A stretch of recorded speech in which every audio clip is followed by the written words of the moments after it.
Okay, Assalamualaikum warahmatullahi wabarakatuh. Now we proceed our part 2 in our syllabus, which is subtopic stock split. First, stock split is an action by a company when it divides its existing shares into multiple shares. Second, this is a way companies can increase the number of shares outstanding. Third, although the number of shares outstanding increases by a specific multiple, the total ringgit value of the shares remains the same compared to pre-split amounts because the split did not add any real value. Okay, now we proceed with definition. First is stock split. It's a way to create more stocks but at a reduced par value. Number 2. Split ratios can be 2-for-1 or 3-for-1, which means that the stockholder will have 2 or 3 shares for every share held earlier. For example, in a 2-for-1 stock split, every shareholder with one stock is given an additional shares. Thus, if a company had 5 million shares outstanding before the split, it will have 10 million shares outstanding after a 2-for-1 split.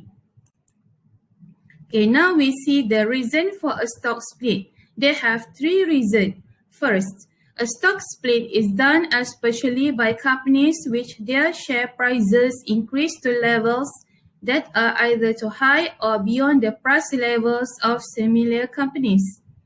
Second, a motive is to make shares seem more affordable to small or retail investors, although the underlying value of the company has not changed. Third, by this way, it will attract retail investors to invest in the company. Now we see the effect of stock split. Stock split increases the number of shares by a specific multiple, but the total ringgit value of the shares remain the same compared to pre-split amount. Effect on equity account. First, stock split only changes the number of shares outstanding but does not affect the cash flow of the firm. Second, the value of the firm is not changed. Third, the stock split does not have any impact towards the capital structure of the firm. Now we see that step under stock split. Step 1. Effect on par value. Stock split A for B. New par value equal to old par value divided by A over B. Step 2. Effect on number of shares. New number of shares equal to number of outstanding times A over B. Okay, let's do this. Below is part of balance sheet of Newcastle Berhad. Common stock value equals to Ringgit Malaysia 50 million. Premium Ringgit Malaysia 30 million. Retained earnings Ringgit Malaysia 25 million.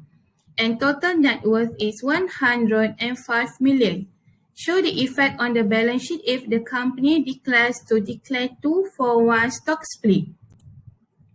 Step 1. We calculate effect on par value.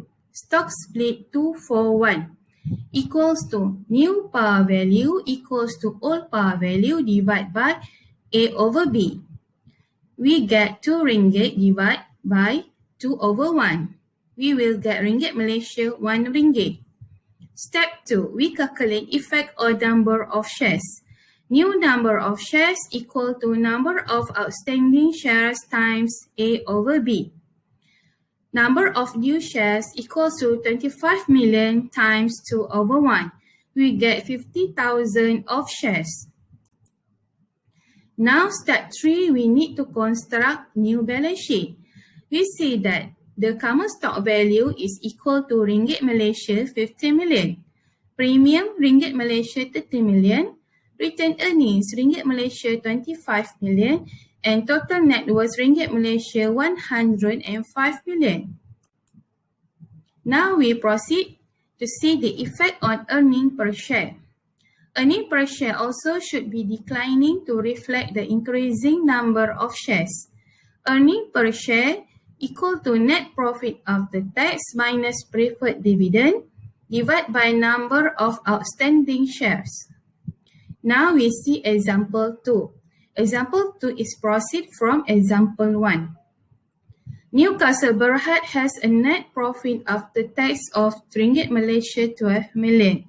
Calculate the earning per share first before stock split and second after the stock split.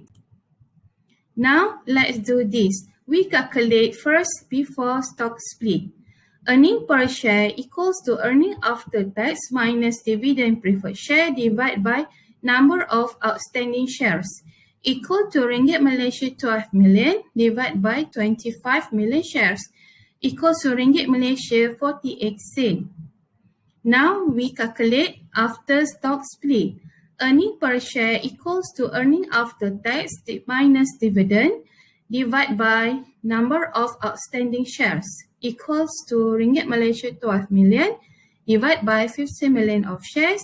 We will get ringgit Malaysia 24 sen.